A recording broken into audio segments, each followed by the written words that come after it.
Hey, what's going on, buddy? What? There it goes. We're Ah, in. yeah, that's better. That was weird. Yeah, that was weird.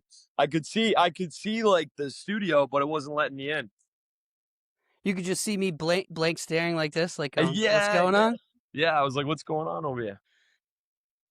What spot are you at right now? You outside in the yard? Yeah, I'm at my place. Sweet. Yeah, man, enjoying the Florida life. You still looking young. That's a good thing. You too, brother. I A like the little more a little mustache. more tan than I remember. Yeah, yeah, yeah, yeah. No, I can't do the winter time anymore. I'm uh, Sweet. I'm a, I'm a, I'm a pussy now. Coming to Florida. I remember we were little kids. I used to swim up in Maine in the summer. I'd be like blue getting out of the water. In Florida now, I can't go in if it's colder than 80. No, yeah, I was trying to remember the last time we actually even hung out, and I think it was in 8th grade for ACDC project, science Yeah, project. probably. So how's everything going up there? Decent.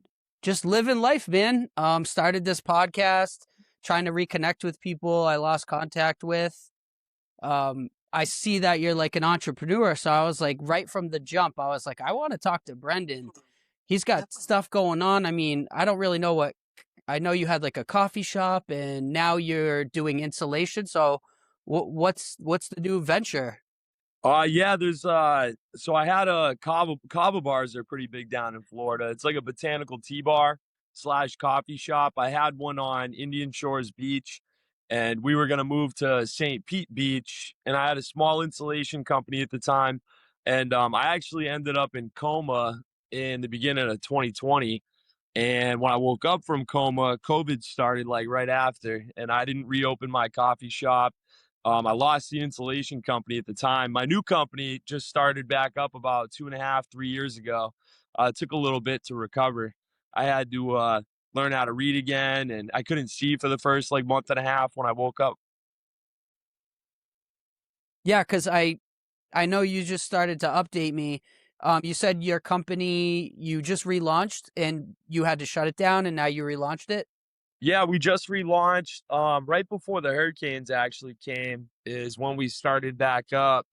And yeah, I'm blessed. There's I know the world's crazy right now, but we're blessed. We're pretty busy. We're keeping some other guys busy.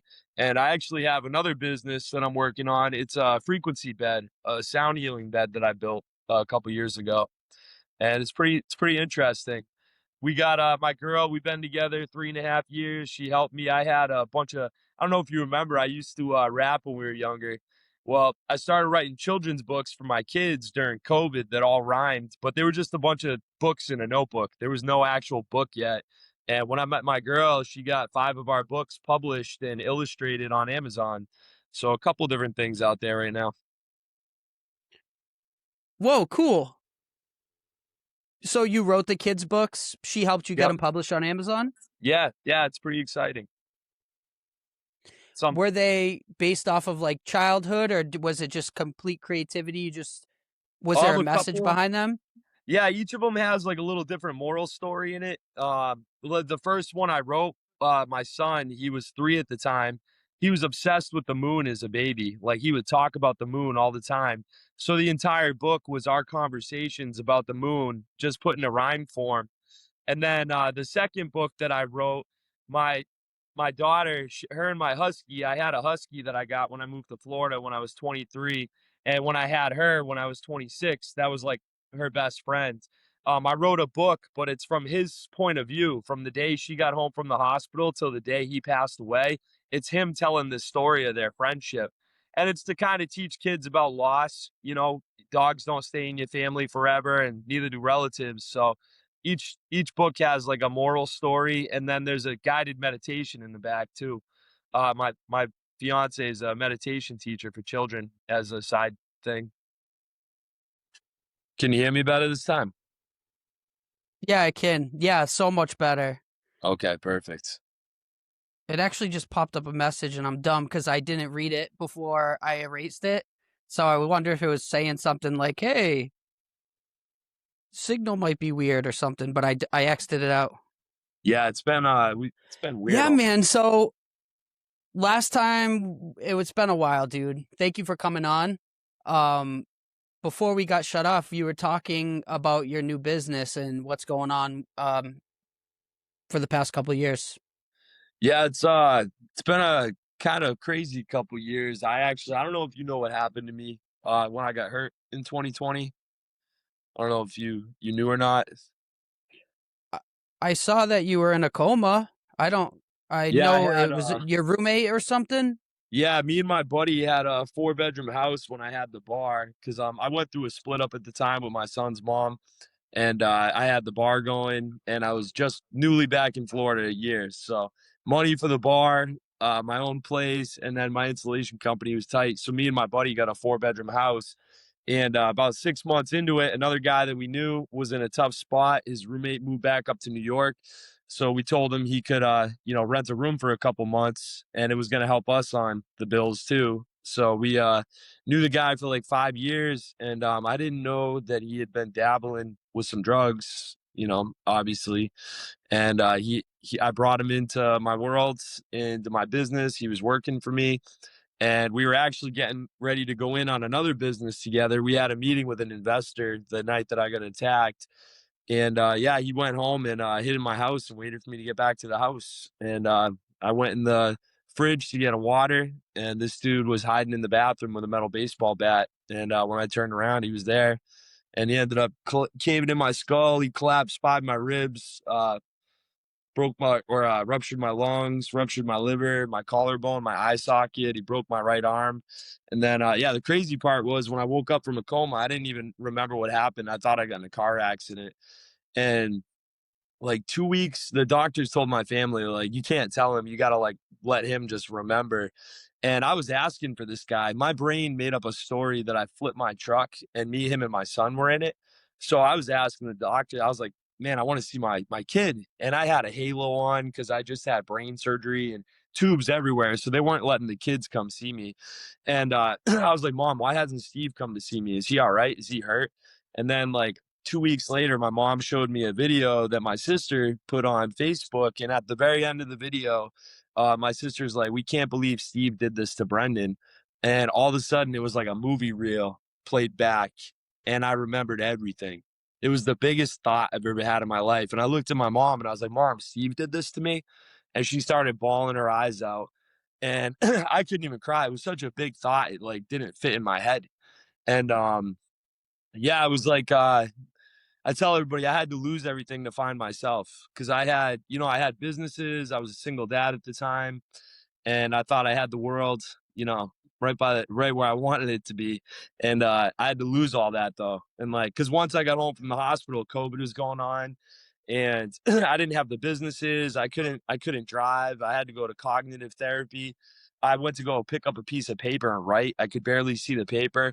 It was like being a baby all over again. And I just remember having this thought. I'm like, man, Brendan, how the hell are you gonna bounce back from this? Like, there's no way. And the PTSD was crazy. Jade, come here. Stop. My dog. Give me the toy. Oh, Give me this. Give me the squeaky toy. and and if you hear me like pause for a moment or not say Yeah. something, it's only because the signal's a little slow. So I'm like catching what you're saying, probably a little bit lagged from what you're Yeah. saying it. But that is just a wild story, man. I'm sorry that that happened to you. And this was all over just because you guys had a bad business So meeting. yeah, he thought the investor was giving us money that night for whatever reason.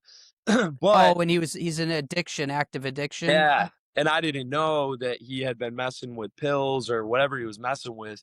And it didn't like when the investor agreed, he agreed to give us the money for the business, but we had no legal paperwork or anything. That was just the first meeting, you know what I mean? And this Yeah. guy, whatever in his brain, like after, we all were celebrating and he just got like passive aggressive with the investor. And I pulled him aside. I'm like, dude, what is wrong with you? He's like, oh, this guy's trying to fuck us. I was like, listen, if he told us beat it right now, we didn't give him anything. We just told him what we're going to do. Like literally, there's no way he could screw us right now. And yeah, he just, whatever reason, he's like, yeah, you're right, man. I'm just having a bad day. You're my brother. I love you.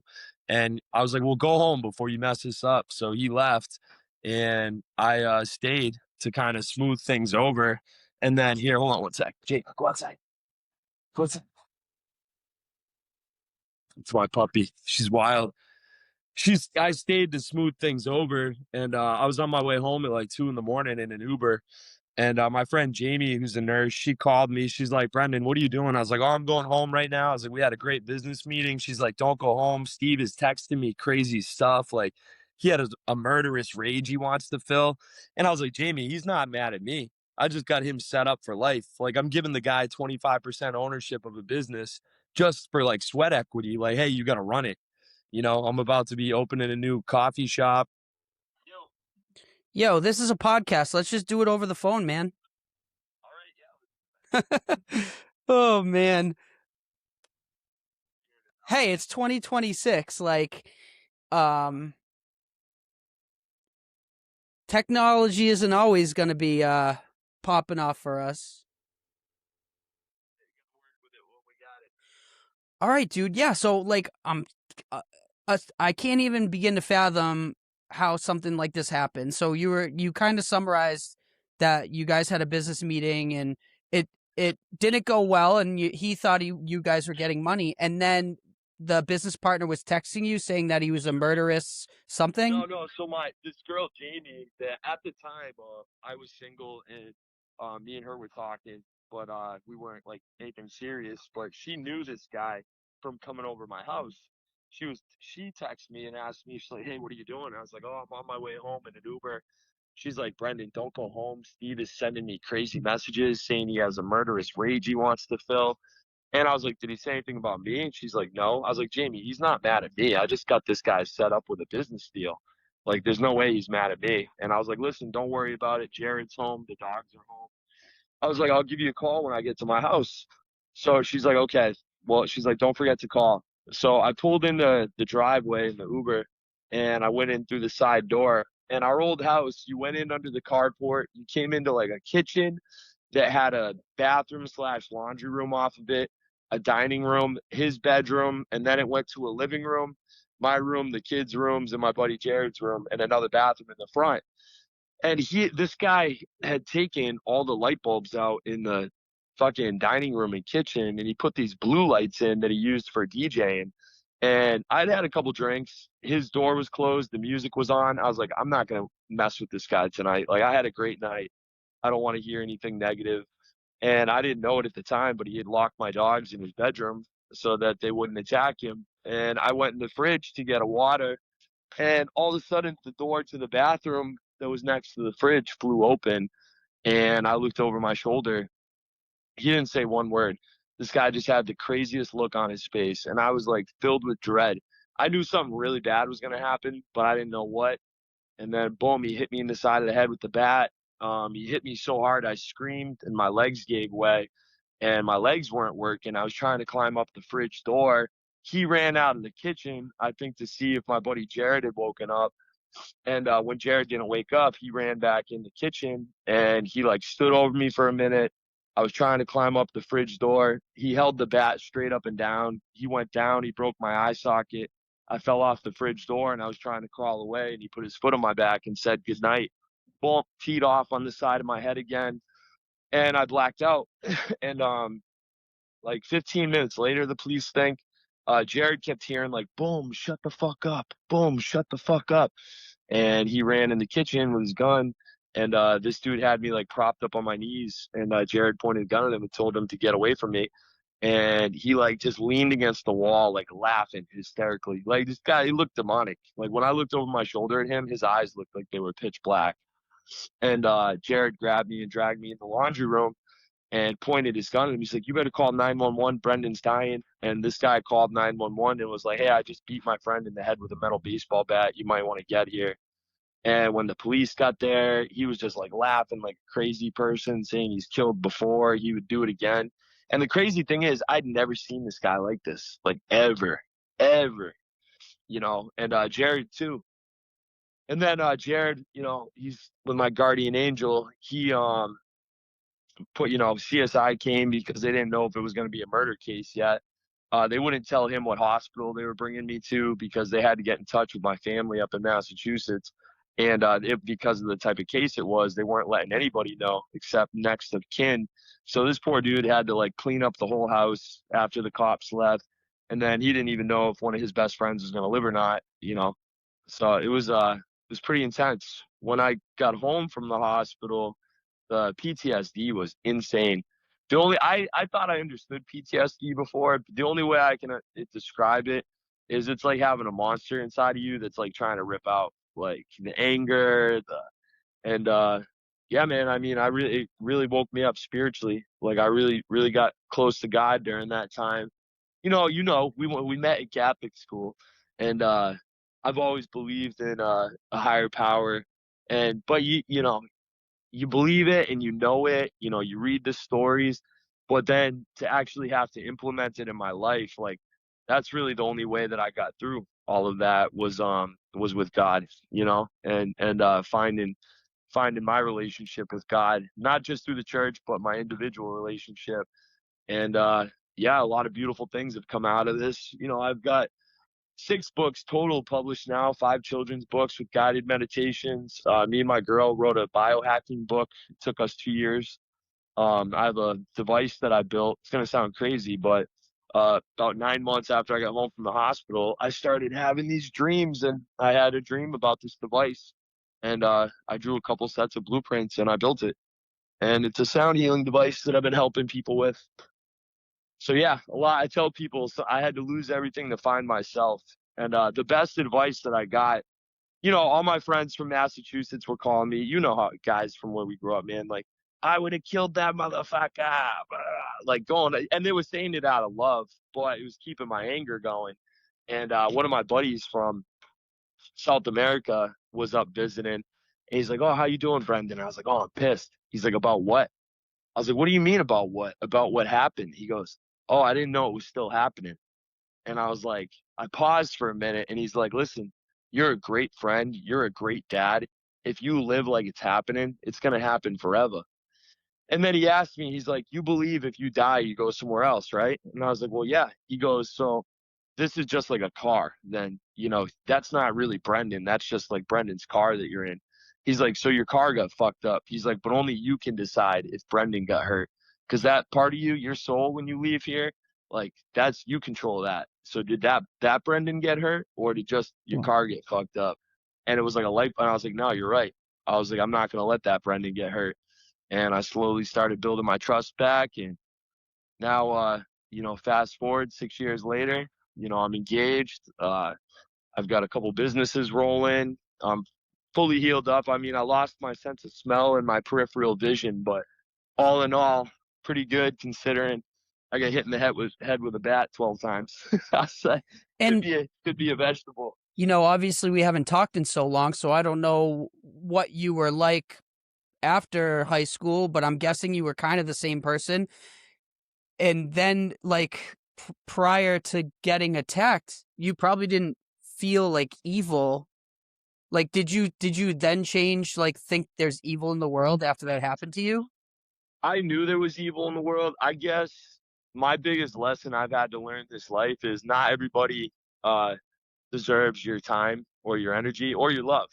I would always see the best in people. Like now looking back, there was probably red flags with this guy. Like he had stuff going on, but I've been through some stuff in my life too. Not always made the best choices, and I wouldn't want people to judge that as me. For things I've done in the past. And I kind of held that, and I think this was like the ultimate lesson for this. Now looking back, there were signs. Um, it just made me realize I had to I'd not spread my energy in so many different directions. Yeah, but I would try to help everybody when I could, and just a lot of the times it ended up being the wrong people. you get roommates, and yeah, you might not get along with them, but no one deserves to have that happen to you. Like, that's such a rare one in a million shot, you know? Yeah, from a spiritual sense, yeah, I mean, it was like probably the craziest demonic experience I've ever had in my life. You know, I tell people I fought the devil that night. Yeah, and you won, bro. Yep. So you had a dream about this machine. Um, it makes me think of like ancient Egypt and the pyramids and sound. Talk about the philosophy behind your machine and like how does it help? So there's all different types of frequencies. So everything in the world has a frequency. From you have a frequency, I have a frequency. Even like I'm drinking out of a plastic water bottle right now with water in it. That has a frequency. And think of a battery. You have a plus and a minus. So like a lot of diseases or viruses are negative frequencies. And if you found the right plus frequency for that negative, it would make it neutral, like zero it out. So I've been experimenting with frequencies for the past couple of years. I've found a detox frequency that can take anything that your body didn't produce naturally and bring it to your stomach, and you'll go to the bathroom over 48 hours, and it'll flush anything that's not supposed to be in your body out of your body. There's healing frequencies, like there's spiritual ones, like there's literally a frequency for everything. And Believe that that. honestly too, that's really helped in my recovery too, was this device. Yeah, and like probably helps that you have this new passion or not a hobby, but this like way to have an outlet if you were battling your demons after, like you said, you had to find yourself. And that was cool that your friend said that because that moment helped transition you into where you're growing now, right? Yeah, yeah, no, it definitely did. And it was the realest thing because, like I said, we're from Massachusetts. You know how it is back home. Everybody says it out of love, but there was a lot of anger. My cousins were calling me, my friends, like, oh, I'm going to kill that motherfucker, blah, blah, blah. And they were saying it to make me feel better, but it was keeping me angry. You know what I mean? Because then I'm like, yeah, fuck that guy. I want to kill that guy. And I forgave him. I forgave him. Court took 2 years because of COVID, so that was crazy. Going and seeing him every month, either in Zoom or in person, and then yeah, I forgave him, not to his face, but for myself, and it was probably one of the biggest things I've ever had to do in my life because I realized if I held on to that, it wasn't hurting him, it was only hurting me. I mean, he's sitting in a jail cell right now, and I'm out here with my family. So the only person that would be losing out, like holding that anger, was me. And did you already have kids at this moment? Yeah, my son was 1.5, and my daughter was 5.5 when I got attacked, and that was the crazy thing too. So unfortunately, my daughter heard her mom on the phone, crying, so she knew what happened. So I had a 5.5-year-old trying to understand why this guy she called Uncle Steve tried killing her daddy, Oh my and God. I was trying to understand. Like the first time I saw them when I got home from the hospital after 7 weeks, I had a crack in my head because the whole right side of my head is titanium now. And I still had staples, and she was like crying, kissing my head. She's like, "Oh, daddy," she's like, "I'm gonna fix your boo boo." And dude, it ripped me up. Like I used to have my PTSD attacks. I didn't want my kids to see me crying because they always looked at me as like a superhero. So I would go in the bathroom and turn the shower on and like have a meltdown. You know what I mean? Just I had to let it out. And yeah, it was I ended up having to tell her eventually that I got hurt at work because she was obsessing over it. Yeah. Like she just her brain I didn't have an answer for her. She's like, "Why did he do that, daddy?" And I wanted to know the same thing. I'm like, "It's a good question." Yeah. That's a whole different topic. What drives someone to do something like that? So the police psychologist said, because when they got him, this guy was in the Marines, but he was a non-combat Marine. So he didn't see anything over there. When the police got there, he was drunk and he was saying he's killed before and he would do it again. So that's a pretty serious statement. So the police got a hold of his platoon sergeant or however the hell that works in the military. I'm not a military guy, so I don't know. And they wanted to see if he'd ever seen combat, and he didn't. So they don't know if he was saying he's done this before but the police psychologist said he was a sociopath, that he was never really my friend. He was in his 40s, kind of doing here and there jobs. And he saw me. I was a young guy. I was hustling. I had businesses and I was wide open. Like, if you're in my world and I'm going up, like you're going up too. Like we're all doing this together. You know what I mean? And he saw that and he latched onto it. And for whatever reason that night, when that investor didn't give us the money that night, that was like a trigger for him. And he wanted to kill me. But here's the crazy thing. The police don't think it was just me. they found him texting a bunch of people in his phone to come over. So they think whoever walked through the door that night was gonna get it. Do It it to just so happened to yourself. be me. Why go after someone else? Do it to yourself. That's the evil part. The evil part. Good and Yeah. evil is 100% real. The devil is real. God is real. And Have you you know, wrote a book about your experiences? not about my attack. Not about my attack. Um, Well, Ganu though. something I'm interested in is pre-attack. Like what was going on prior to that? You had kids. When did you move to Florida? Stuff like that. So I moved to Florida in 2010, 2011. I was 23. I was a savage in Worcester. I was running crazy up there. Where we all, I was bro? I know, dude. It's just you know how it is. And I was drinking too much. So I moved to Florida with a girl that I met down in Plymouth. We lived together down there for a while, and she got into the University of Tampa. And she's like, "Hey, I want you to move to Florida." So we did a year apart, and then I said, "You know what? I'm going to move down." So I saved up money for like 6 months to get us an apartment so she could move off campus. And I moved here when I was 23 and quit drinking. Nice. And You just gave it up cold turkey? Was it a problem? You just wanted yeah, I did AA meetings for a while, good just to good. meet people that weren't drinking, and yeah, I ran with that. Obviously after I got hurt, I definitely slipped up a little. I did a little coping with drinking for about a month or two, but it didn't work, so I cut it out. But yeah, before that, then when I was 26, I had my daughter, and my old boss from Worcester, there's a insulation company up there called Energy Monster. They asked me to open up a division for them down here. So me and my best friend Nick from out in Sturbridge, Nick Scully, we opened up Energy Monster in Florida. And I had never ran a business before. I was 26. I was going to be a new dad. I had run crews before of a couple guys, but never a whole company. And we started it, and within a year and a half we took it from me and him and one other guy to 18 guys, and we went from like 1,000 square foot shop to a 5,000 square foot shop, and went out on our own. Unfortunately, we were young and not very smart at the time, and we brought too many partners in and investors, and it didn't work. So I ended up, right before Irma hit, I had gone out on my own with no investors, nothing, just me and my guys. And my daughter actually at the time was going through a tough time.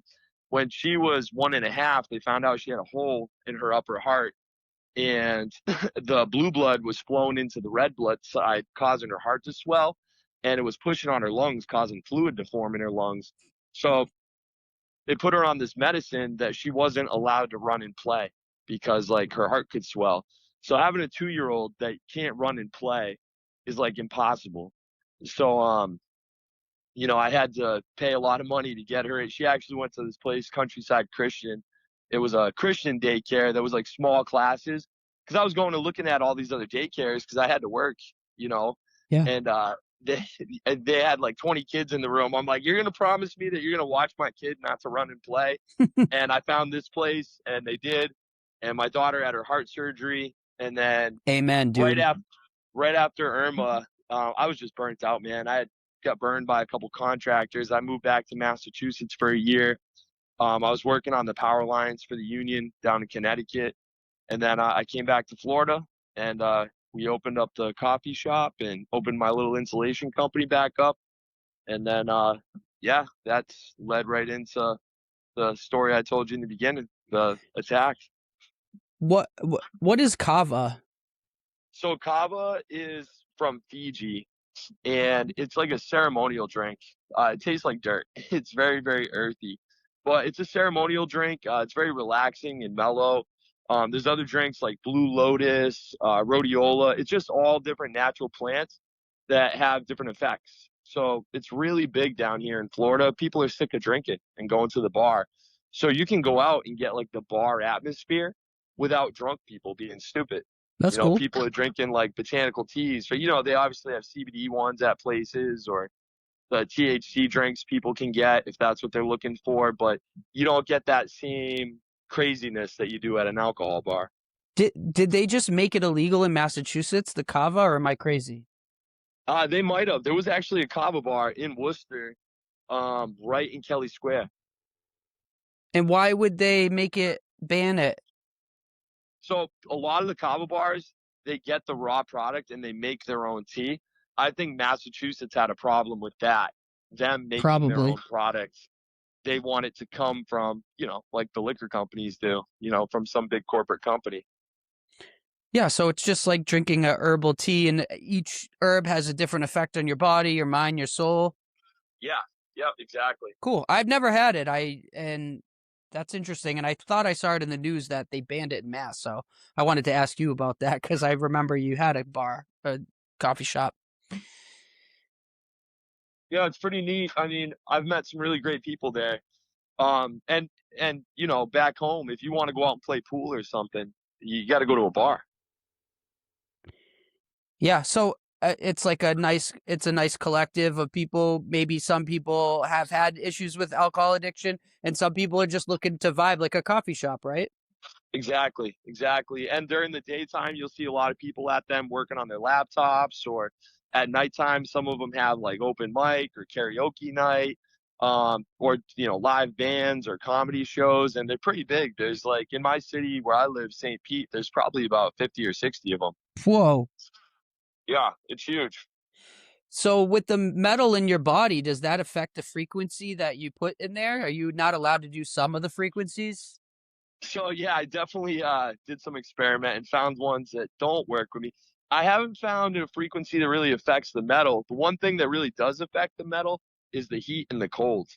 I came up to visit in the middle of the wintertime, and I had to wear like one of those Russian hats because it was like getting a brain freeze from the inside out. It was the weirdest feeling That I've is ever had. weird. Yeah, that's so strange. I can imagine that though. The metal. And then doing the insulation, being in some of these attics and stuff that were hot, same thing but reverse. The plate gets hot in your head, so I got to be careful with that. I can't think of the movie or the comedian, but there's like something with oh, is it National Lampoons where he's got the metal plate in his head and he like Yeah, collapses? yeah. My son calls me Wolverine. Oh yeah. He's like, yeah, he's like, you're real metal. So I was Wolverine for Halloween last year. Awesome. But yeah, it changed me, man. I'm definitely not the same person. You sound like the I same also, person to me. well, I mean, in my spiritual sense, I say, I was brought up Catholic, and I always believed in God. I always knew there was something greater than us. And I'd had experiences in life where nothing as traumatic or crazy as this, but where I knew God was real. Like, I told people the greatest gift though that I was given from this attack is I no longer have to believe. Like, I know God is real, like 100%. Like there is no doubt in my mind, except my view is a little different now. I don't believe that God is like punishing and cruel, or you do this or you go to hell. You don't do this, you go to hell. My view now is it's a lot more accepting. I think that the only way I made it through what I made it through was with God, and I believe that if whatever reason, I'm here for a reason. They told my family at first that I wasn't going to wake up. And then they're like, all right, he is going to wake up, but we don't know who's going to wake up. We don't know if he's going to remember anything, Yeah. remember you, And it's like and I if found that. God, these are human made things. I feel like good, bad, evil, like all these feelings we have and ideas. God is above us so far that those concepts don't even have relevance probably in that realm. No, they don't. They don't. And it's going to sound wild, but I've met God, and it was a pretty crazy experience.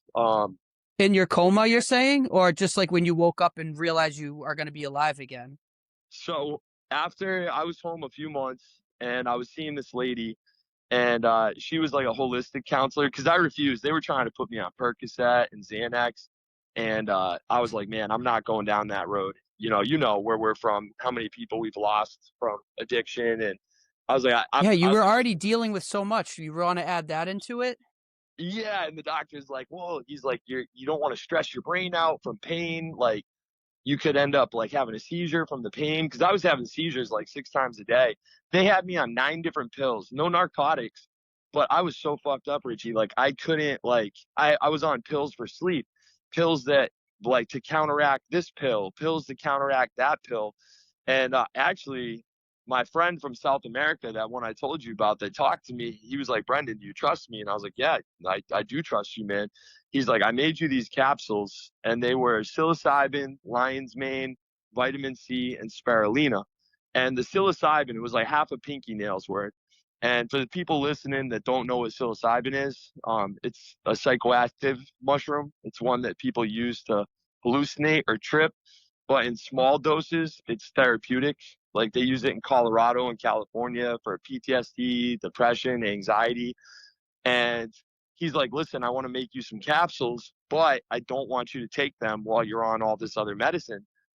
So I went to the ER one night and I checked myself in, and it was the same hospital I got hurt at. They're like, oh my God, you look amazing. I was like, listen, I'm not doing good. Like, I want to come off all this medicine. And they were like, whoa, whoa. I was like, no, listen, I need you guys to keep me here for like 3 days to monitor me to make sure I don't like glitch out or anything, but I need to come off of everything. So my brain surgeon came, obviously tried to talk me out of it, and I didn't listen. I came off of everything, and the next day, or 3 days later, when I went home from the hospital, I started taking those capsules my friend had made me, and he told me, for depression and anxiety, people take one a day every other day, but for what I was using it for, to take two a day every day for 30 days. And 3 days in, I was like, holy shit, I haven't had a seizure today. And I've been seizure free Amazing. now for a couple of years, man. I have to do it every 5 months. The effects of it last for 5 months, but every 5 months I have to do it for 30 days, and it shut my seizures off. I got my license back. My short-term memory's back. My short-term memory was so bad at first. They were like, we don't want you to cook dinner. I was like, I can cook dinner at my own house. And because I lost my sense of smell too, I can't smell if something's burning. Well, I went home that night, cooked a huge meal, and Jared got home and he's like, dude, what the hell is burning? I didn't even remember cooking dinner. Like, not even like once I even saw it, didn't even remember it. And I was like, holy shit. I'm getting a little off, but yeah, so that ended up happening. And a month after that happened, I was off all the medicine. I started going to this holistic counselor, and she's like, okay, we're gonna the next session we're gonna try meditation. And I laughed. I was like, listen, don't even bother, I can't meditate. She's like, well, why can't you meditate? And I was like, I don't know how to shut my brain off. She's like, well, why do you got to shut your brain off? I was like, well, how am I going to meditate if I can't shut my brain off? She's like, Brendan, I'm going to count back and put this music on. It was like Sounds of the Ocean or something. And she's like, I just want you to focus. And if you have a thought, think it through. Like if you're thinking about doing laundry later, think about the whole thought, everything you have to think about doing laundry. And eventually the thoughts will get less and less. So I'm doing it and I'm listening to her.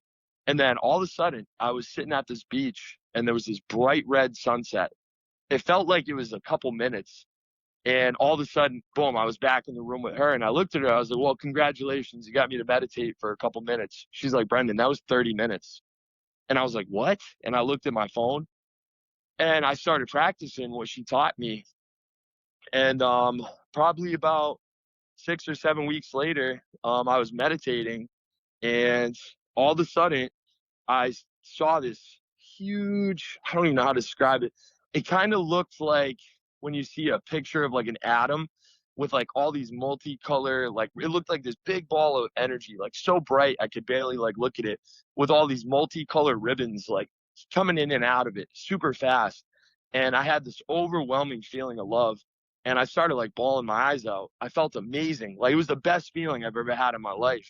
And I heard this voice speak to me, and told me that, to be careful, like how I think of myself and how I think about others and how I speak about myself and how I speak about others, because words hold power and so do thoughts. And that I can create my reality intentionally or unintentionally. And I can also affect other people's realities with that. And I like snapped out of it, and I had just like this overwhelming feeling of bliss for like 48 hours. And then that's when my spiritual experiences really started. And a couple months later, the frequency bed came, and now I'm a certified sound healer too. And I've got the books that we wrote for children with guided meditations in the back, and each book, has a story, and the meditation goes with that moral story. So it's been a crazy adventure. Like I said, I'm definitely still me, but I'm not the same in that sense. Like you said, I had a very narrow scope on what God meant before, or like it's not just this man in the clouds. Like Not it's just so much God, bigger. a scope on life. Like you're Scope on life, yeah. someone who hasn't done something like that can't probably fathom what life is like before and then what life is like after. Yeah. I tell people my kids were my armor. One of the first things I remember when I woke up from a coma was my daughter used to I used to let her paint my fingernails, my toenails. Like she would set up her little nail salon in the living room and all my buddies would come by and she'd paint everybody's nails. And I started bawling my eyes out because I remembered I was a dad. I was like, oh shit. That's like my first memory out of a coma. And you can remember your whole life. You're like all memory is back. You're functioning. So the weird thing is most of my memories are back. Some people, like there was a guy, he used to come to my kava bar all the time. He came up to me in the streets a couple weeks after I got hurt. He's like, oh my God, Brendan, I'm so happy, you look amazing. I had no clue who he was. He showed me pictures of us hanging out, like not even like an inkling of who he was. So it's weird. It's like my brain, like memories that were like important, it held on to, but it kind of like filtered out ones that weren't, just because I probably lost a pretty good chunk of brain cells that night. How is Jared doing witnessing that? He's doing better now. He went through I think people, they were so hyper focused because it was weird. COVID was going on. So people were stuck in their houses. When they aired the ABC Action News story, I got like 2,500 friend requests on Facebook. I had people showing up at my house because they aired my fucking address. It was crazy. And people were like hyper focused on what was going on with me. I think they forgot, like, this is the guy that had to like come in and like like literally save me. And so he kind of was suffering in silence for a little while, but he found his way. To me, this happened in 2015. I don't remember it happening during COVID at all. Yeah, no, this was 2020. I was in a coma January 13th, 2020. Man, time flies because I was like, for sure that happened. Not, and maybe that's why it's all jumbled because COVID was such a weird time. It was such a weird. I felt like I woke up in a different universe. I remember COVID started Oh, while I you was still in the did. hospital. You did wake up in a different universe because CERN blew some particles and the Mandela effect. Oh yeah, yeah, it's crazy. Have you ever heard of light language? No, So this is a little wild. I love wilds. Yeah, this is a good one. So my son was 3 years old, and I had a frequency bed pretty much since he was like 2.5 is when I first developed it. So this kid's like wide open spiritually. And I was walking across my living room, and he said something to me, and I replied, and my buddy like looked at me, and he's like, "What the fuck was that?" And I was like, "What?" He goes, "You guys didn't just speak English." And I go, "What?" And I go, "Christian, what did you say to me?" And he said something again, and I responded, but it wasn't English, and I didn't know what the fuck I was saying. And I'm like, "What the hell?" So for a couple months, like me and him would talk, but I was like, "Buddy, you can't like talk like this with anybody else because I don't even know what the hell we're saying." And I met this girl at like a meditation retreat, and she came, tried the frequency bed, and she was talking to me. She's like, a long time ago, before everything was divided up into countries and languages, we all spoke the same language. It was light language. It's like your soul's language. She's like, have you ever heard of it? And I was like, no, I've never heard of it. I don't know what it is. And she's like, well, I want to do something with you to see if we can like activate your light language. So she did this little ceremony, and she's like, I'm going to say something to you in light language, and I want you to respond. And no matter if it's in English or whatever, I need you to respond to me and don't feel weird about it. So she said something to me, and I responded. And she's like, oh my God, how long have you been speaking light language? I was like, I didn't even know what it was called. And she's like, I told her how my son was the first one that like, I feel like he like triggered it inside of me. He activated it somehow.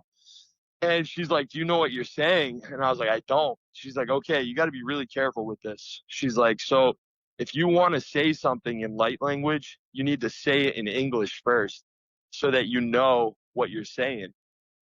And that was a few years ago, and now I can understand it fully, and I've met other people that can speak it too. It's like, So are you speaking it like inside your mind, or you actually are pronunciating like words? asala kumba ne na te rumba te ka sumba te na limba kuna te sumba kasa nu te la rumba te na kumba sanate Dude, you're giving me goosebumps. I'm not even kidding. seraka suke taki meka kumba teki sumba takanatu.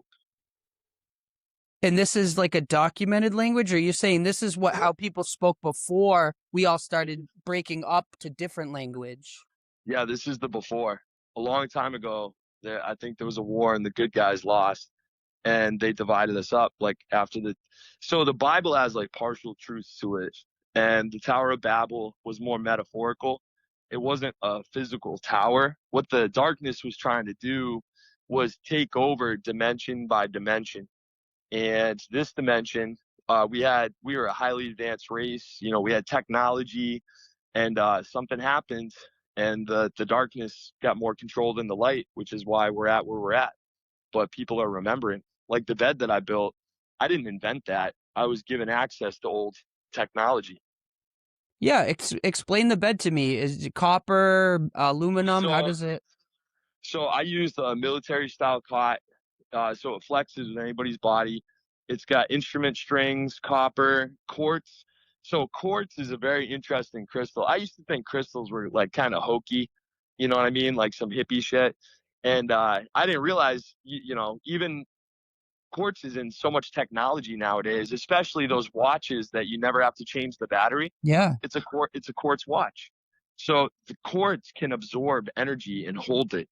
So I have cords on the bed, and then we have these specialized devices that whatever frequency I put through the headphones, the bed vibrates the same exact frequency. And I use a weighted blanket with glass beads to trap the frequency in between the cot and the blanket. So your whole body feels like it's getting a massage from the inside out. So you play a frequency in the headphones, and then how do you attach the same frequency to the metal?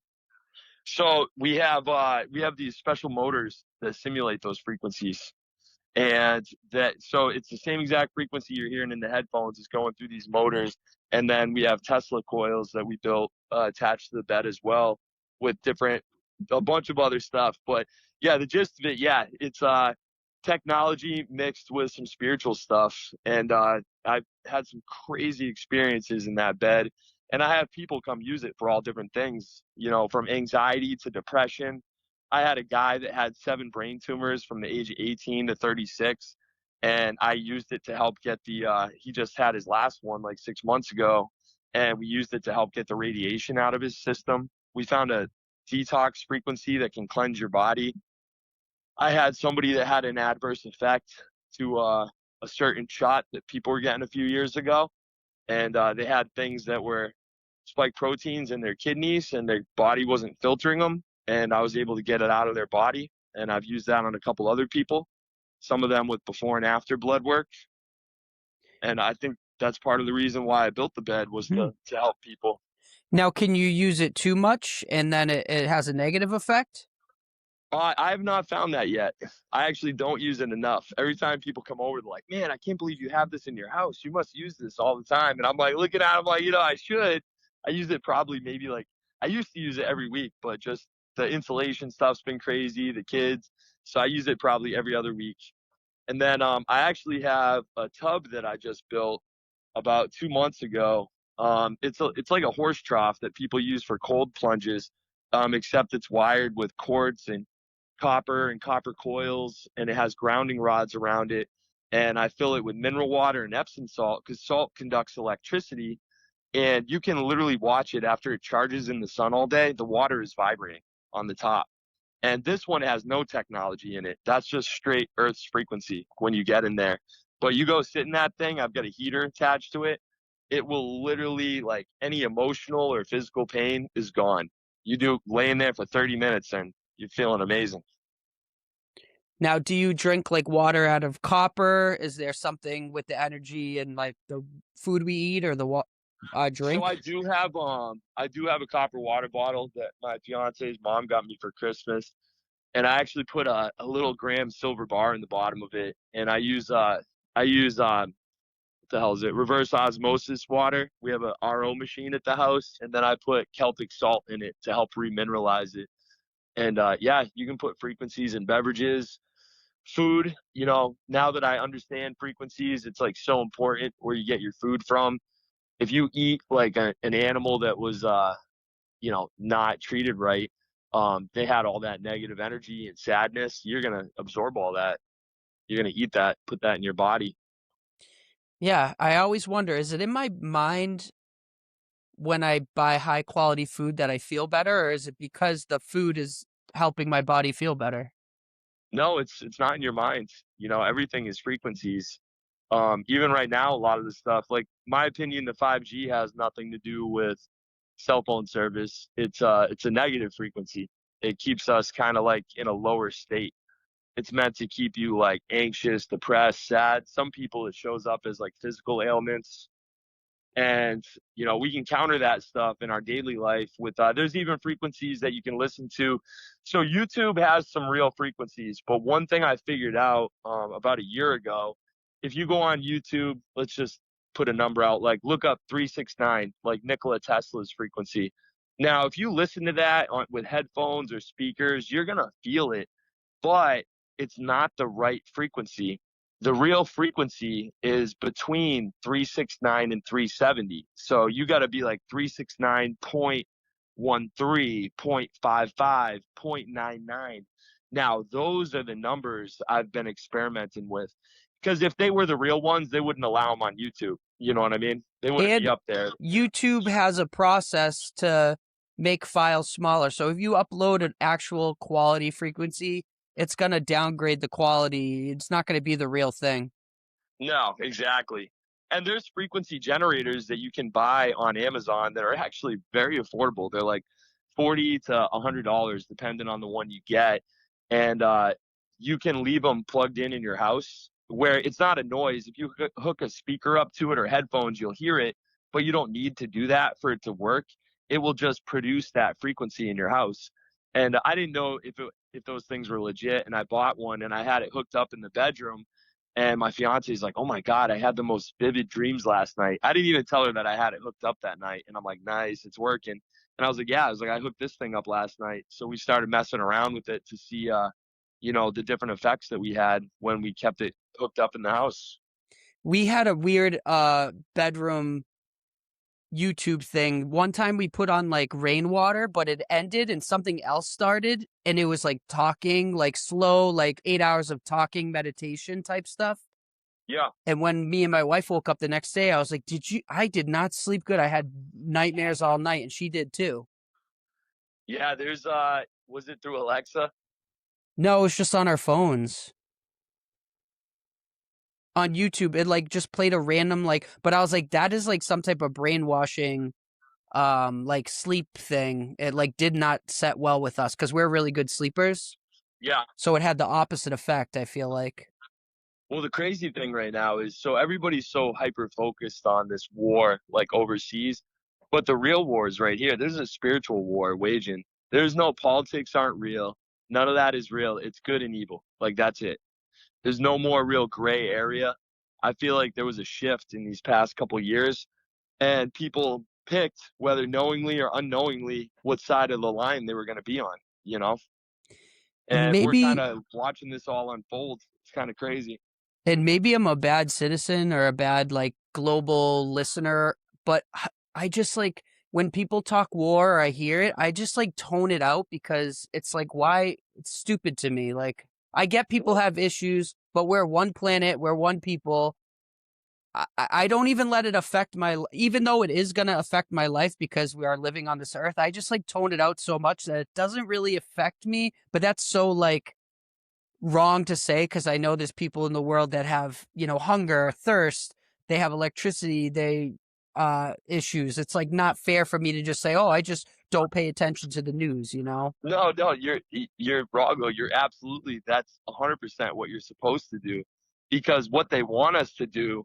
is to focus on all the sad and bad things in the world, because then we are putting off that same frequency. The only thing people can do right now is tune out. Like, I shut all my social media off. I get some people have to for work, and different things, and I'm gonna have to, once I get the frequency stuff ramped up, turn it back on. But as a whole, at that time, I was like, this is no longer serving me. I was looking on my news feed, seeing people I've known for years like fighting over stuff or arguing or bickering, or it was war stuff, political, like. And I was like, you know what? I was like, it doesn't affect me. I need to focus on my circle and like my people. And when I did that, it was like a freedom. Like you said, I still get bits and pieces from friends or family, and I'll acknowledge it and talk about it a little bit. But as a whole, until it's here in front of me, affecting my world, I have no control over it. So We're why fathers. mess We up have my we have energy? our world. Our world is our kids and Yeah, preparing them for the world. exactly. I don't got time to be worrying about, and that's so selfish to say because there's people suffering on both sides. But, I just have to worry about my kids. Exactly. Because if you're focused on kids across the ocean, you're not putting that energy into your kids. Yeah. And they need us the most right now because nobody else is going to give them that energy. I kind of have like a moniker for social media. It's like I feel like people who use it in a way to express their passions and put something out there rather than doom scrolling, it has a positive effect on their life. But I feel like if you're just going to doom scroll on social media, it's going to have a negative effect on you. So like I'm trying to make this like manifesto in this book I'm writing called Be Yourself Out Loud.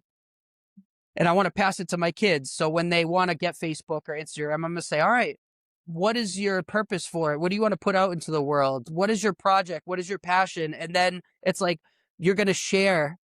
And if people want to talk about what you're sharing, that's your communication. But we're not just going to scroll. Yeah. Yeah. Because then that's when they're brainwashing us with the algorithm and they're not going to show you the right stuff. No. And they want the confusion. They want you to question yourself, question what you're seeing, question what you're hearing. So, like, the only thing people can really do right now is you got to kind of go inward to a degree. You gotta focus on your stuff and the stuff around you, like you were saying, with your kids and everything else, and that's where you'll find your truth. Or just talking to someone, getting coffee with someone, Yeah. exploring a new hobby or being kind, like trying to wake up positive every day. Did it stop recording? No, I'm on here. Okay, all right. Yeah, I keep getting the notifications. Oh, we stopped recording video. Now I'm just doing audio. Okay, all right. I was just making sure. Yeah. I mean, I didn't want to not talk to you. And Yeah, I said, this is a podcast at the end of the day. So if there's no video, I'll just put a picture up. yeah, it's perfect. No, I'm Yeah. glad. So I'm glad we got to do this too, though. It's yeah, been a I long can't time. wait for you to share stuff. And yeah, I think you should write a book, man. It's been yeah, it's been crazy go of it, this life. Another thing that I kind of woke up to after getting hurt is reincarnation. I love So that idea. I believe, well, my truth is what I saw. Now, everybody has their own truth, and I can only speak from mine, is that we come back here over and over, and every time is to learn a new lesson. And when you finally learn all those lessons, is when you ascend, you go to the higher dimensions, and you get out of this place. And that this place that we're in, the Bible will call it purgatory. Many religions call it, the Buddhists call it samsara, place of suffering. And what it is, it's the place right between the light and the dark, like right in the middle. It was where souls come to learn lessons. And there was always supposed to be light and dark here, like polarity, not just good, not just evil. But the problem is the darkness has gone too far. I mean, people can see that in the Epstein files. You got I'm not going to go too deep down that, but we got some politicians and rich people doing some really gross stuff to children. And that stuff isn't supposed to exist here. So the balance is off.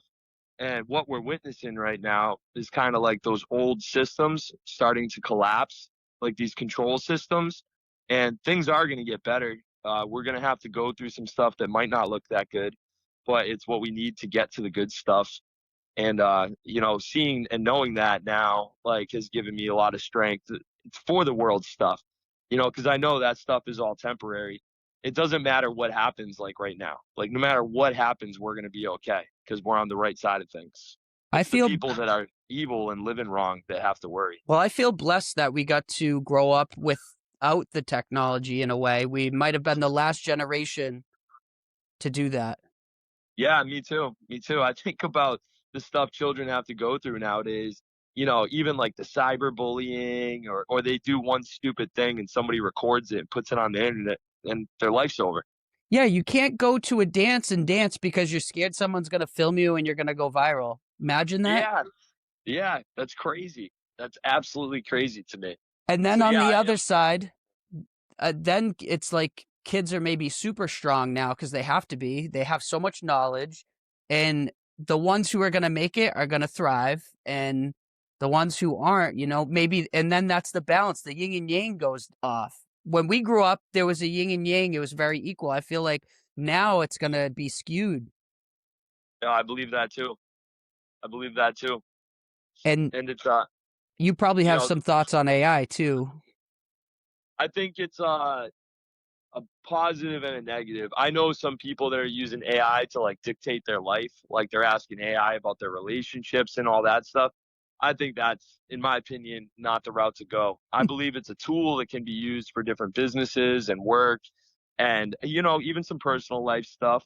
But when people start treating AI as if it's another person, is a very slippery Mm. slope because at the end of the day, who's really running the AI? You know? Yeah.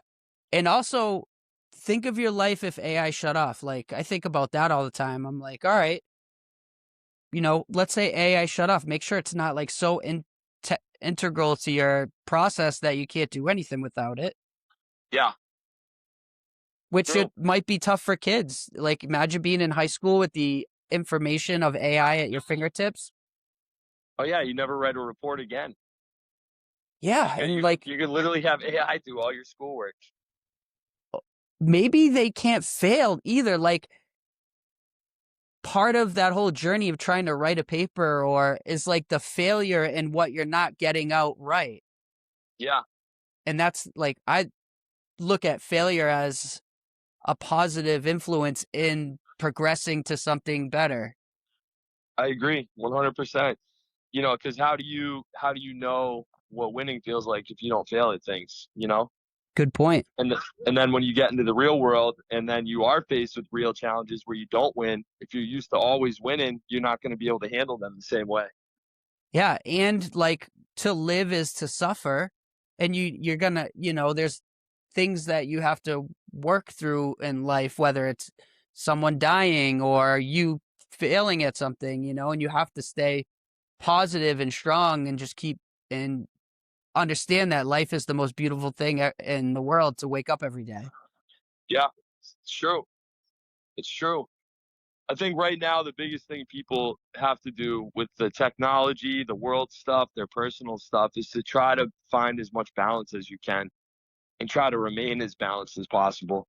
Even though it's crazy right now and it's hard. On the frequency thing, like energies, people are so wound up right now. Like you can feel it when you go out. Everybody's stressed about something, like Is something it like different. that down there? Because it's like that up here. Oh yeah, it's like that down here too. I can see it even just in traffic, the way people are driving. Their brains aren't there. I challenge the people listening. Next time you go to a coffee shop, put your phone in your pocket and just look around and smile at someone or start a conversation. Like, or tell someone it's okay. Yeah, yeah, that's what people need right now. I There's always so much negative. I let people skip me in line sometimes. I'm like in no rush and just enjoying life. And I'm like, oh, you can go in front of me. Yeah, it's that stuff that makes people's days. I was waiting the other day. I had an appointment. I was getting lunch by myself, and I saw this little old lady sitting there with a sun hat, and she was eating a cup of soup and a sandwich. And I didn't go up to her. I didn't say one word to her. I just smiled, and I went up to the waitress before I left, and I paid her bill for her. And I found out a little backstory that she comes there every day. Her father, or not her father, her husband passed a few years ago, so she goes and has brunch by herself every day since he passed. And I hope it made her smile. It cost me $25 and it probably made the rest of her day. And we got to help people. Some older people are trying to pay their bills and they can't because they don't have a smartphone. They're used to the old way of things. Yeah. What's wrong with keeping the old way for people, who are struggling? No, I agree. I mean, I see it. You go to Walmart or places like that sometimes and you see these old people working that the money they retired off isn't good anymore. They can't survive off it. And you would think we would have figured out a way to not have that happen in this beautiful country. I know. I know. Well, what's going on in the future for you? I mean, my big thing, the insulation company is really cranking right now. We got into like roof coatings and, we did a lot of hurricane work. When Milton and Helene hit too, we were helping a lot of people. But the future for me is the frequency stuff. By this time next year, I'm going to have a warehouse down here and it's going to have like 6 different offices that all have different frequency beds. People will be able to book sessions. It's going to have 3 other offices that people that are, massage therapists or whatever type of small business like that, maybe they can't afford a studio. They could rent hours there or they could rent days so that they have a real place to see their clients. And then the bigger part of the warehouse, it's going to be like a sensory warehouse. Everything in there is going to like appeal to your senses. We're going to have the fake trees that we can make that with my spray foam insulation equipment. It'll have cool seating areas. It'll have a botanical tea bar. It'll have an area that people can rent to do yoga, meditation, or CrossFit classes. It's kind of like a big wellness center, but focused around frequencies. Build a little like kids area with like a fire station, a coffee shop, and a ball pit. Yeah, man. Yeah, yeah. It'll be kid friendly for sure too, and just a place for people to go to feel better, whether they're using the devices or they want to go socialize or do one of the classes. And if this place holds out long enough, I'd like to see one of these warehouses pop up in a couple other big cities. So will Places. you try to just build these stations people can go to, or are you going to try to build like a product that they could buy for their home? So I have 3 different blueprints. The prototype that I have right now works and it's great, but it's not one that I would bring to market. But I have 3 different designs, and one of them would be for homeowners. It would be affordable. Some of the other ones are going to be for businesses only. A lot of it is the price point and the setup, how they have to be set up. Some of these are going to be pretty pricey to build. Like Ooh, my next one's going to cost me 15 grand to build. yeah. Let me know if you want to brainstorm one day because I could see that being a big hit at like high tech corporate offices, like, like a wellness area that employees can go, you know? Yeah, yeah, we were thinking even like the red lights places that are opening up everywhere, or the massage places, or I have a design for a frequency chair. It looks like a egg chair from the 70s, and it will only have 3 frequencies in it for like emotional stuff, for like depression or anxiety, but you could put them in a coffee shop and people could we'd be sitting there drinking a coffee, sitting in these chairs, and you'll feel the frequency. But it can literally, you could be sad or depressed, and it could bring your frequency up while you're just sitting there relaxing, talking to somebody. Do you have any insights on like music listening? So for instance, I have an old vintage setup with a amp, turntable and 2 speakers, but I also like to stream high quality music on like through the internet. Um, So there's a company called Neo, Neo, Wake, Wake. These guys have been in the frequency game for a long time, and they literally have a whole portfolio online of frequencies you can download or purchase. They do have some on YouTube too that are still pretty good. Um, and putting those on a system that, with the speakers and stuff that you can put around you, they have some pretty wild ones on there. yeah, so I mean, I don't know about music frequencies, but like, is if you're gonna listen to like a folk album, does it matter if you're listening it on like a vinyl or a CD, or is that all that kind of like just their frequency range is probably there, right? Yeah, the For our range is there. ears. Yeah, they changed it. I think it was in the 1940s that they changed the frequency that music could be at on the radio and stuff. I'd say Interesting. vinyl, you're probably going to get a higher frequency than on the CDs and things like that. Yeah, because I'm wondering, like compressed digital file, is it as advantageous as, say, like a old like recording on wax? Does it affect the emotion of the song differently? Like if you listen to a Beatles album original versus like a CD or like a digital copy, maybe it's all the same, but No, I think you're on something with that. I think you're right. I think a lot of the older tech wasn't as advanced as it is now, to the sense where they could compress these things and minimize them like they do, like you spoke about. awesome, man. You got any questions for me? You kind of laid out everything really amazingly. Yeah, no, yeah, it was good, man. That was really awesome. I'm glad we got a chance to do this. Yeah, thanks for sharing. I wasn't expecting all that. I knew it happened, but I didn't know all the details. And Yeah, and I've had a lot of people, the first reaction like, "Man, I'm so sorry." I'm like, "No, don't apologize. It's probably one of the greatest things that ever happened to me, as crazy as it sounds." I wasn't living wrong before, but I was so focused on building these businesses, and to be a good parent, you had to have a certain amount of money and all that, and I had to lose all that to realize, like, that's not who Brendan was. Like, I had to figure out who Brendan was, and I had to find spirituality, and my relationship with God is so much different, and it changes constantly too, in a good way. I learn more. Like, and that's the other thing I learned is nobody ever knows all the answers. Because no, then what the hell's the point of being here if you do? yeah. They'll give everybody little bits and pieces so that they want us to communicate. Because that's how you figure out the full picture. You might say something that triggers something in my head, or vice versa, and then boom, it's like, oh my God, yeah, I know this, or I realize this.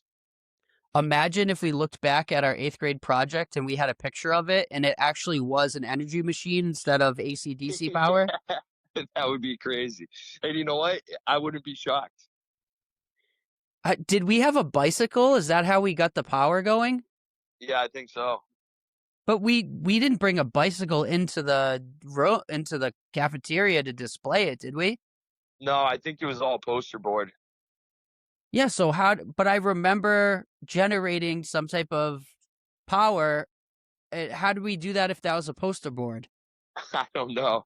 That brain cell, I think, is gone. It's one lost in the mix. But I'm not crazy. It was with Luke Hype, right? Yeah, it was me, you, and Luke Hype. I don't think he has Facebook, so I don't know what's going on with him. It'd be cool to catch up with him too. He went into the feds right out of high school. Like, He's border patrol was the first. I don't know if he's higher up or something different now, but I know he went into border patrol and got rid of like all his social media and everything like a long time ago. that seems right. Yeah. Shout Yeah, out he to kind Luke. of yeah, shout out to Luke if you're listening. Yeah, he disappeared. Well, thanks for catching up, man. Let's keep in touch. Yeah, let's definitely do it, buddy. I hope you have a good weekend. All right, you too. Have a blessed night. All right, later, buddy. All right, see ya.